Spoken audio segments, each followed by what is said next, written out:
भारतीय संविधान की 12वीं अनुसूची। विस्तृत जानकारी। भारतीय संविधान की 12वीं अनुसूची 12th शेड्यूल नगरीय स्थानीय निकायों जैसे नगर निगम, नगर पालिका और नगर पंचायत के शक्तियों, प्राधिकार और दायित्वों से संबंधित है। यह अनुसूची संविधान में नगरीय स्वशासन को मजबूत करने के उद्देश्य से जोड़ी गई थी।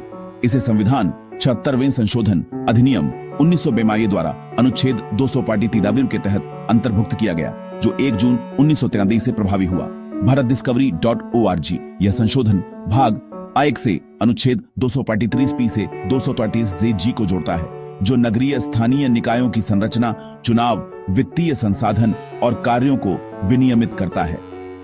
12वीं अनुसूची में कुल 18 कार्यों फंक्शनल आइटम्स की सूची दी गई है, जो नगर पालिकाओं को नगरीय विकास, स्वास्थ्य, पर्यावरण और सामाजिक कल्याण जैसे क्षेत्रों में स्वायत्तता प्रदान करती है।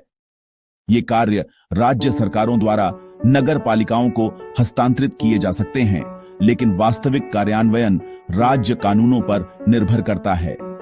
यह अनुसूची पंचायती राज व्यवस्था 11वीं अनुसूची के समकक्ष है, लेकिन नगरीय क्षेत्रों के लिए 12वीं अनुसूची के 18 कार्य हिंदी में नीचे अनुसूची के सभी 18 आइटम्स की सूची दी गई है। क्रमांक कार्य का विवरण। 1 नगरीय योजना, जिसके अंतर्गत नगर योजना भी है। 2 भूमि उपयोग का विनियमन और भवनों का निर्माण। 3 आर्थिक और सामाजिक विकास योजना। 4 सड़कें और पुल।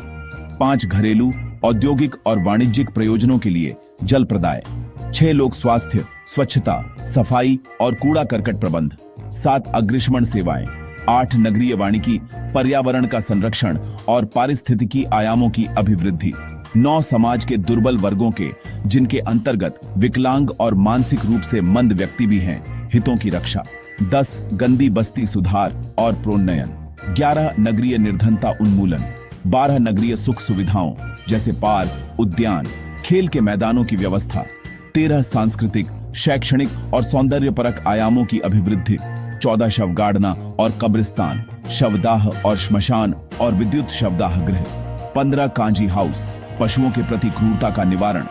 16 जन्म मरण सांख्यिकी, जिसके अंतर्गत जन्म और मृत्यु रजिस्ट्रीकरण भी है।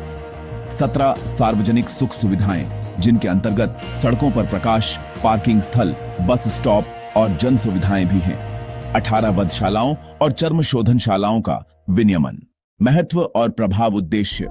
यह अनुसूची नगरीय क्षेत्रों में विकेंद्रीकरण को बढ़ावा देती है, जिससे स्थानीय स्तर पर निर्णय लेना आसान हो। इससे नगरपालिकाएं केंद्रीय या राज्य सरकारों पर कम निर्भर होकर कार्य कर सकती हैं। कार्यान्वयन। राज्य सरकारें इन 18 कार्यों में से कुछ या सभी को नगरपालिकाओं को सौंप सकती हैं। उदाहरण स्वरूप दिल्ली नगर निगम या मुंबई महानगर पालिका इन कार्यों का उपयोग करती हैं। चुनौतियां। कई राज्यों में पूर्ण हस्तांतरण नहीं हुआ है, जिससे नगरपालिकाओं की क्षमता सीमित रहती है। वित्तीय संसाधनों की कमी भी एक समस्या है। संबंधित प्रावधान। अनुच्छेद 243W स्पष्ट करता है कि राज्य विधानमंडल इन कार्यों को नगरपालिकाओं को सौंपने के लिए कानून बना सकते हैं।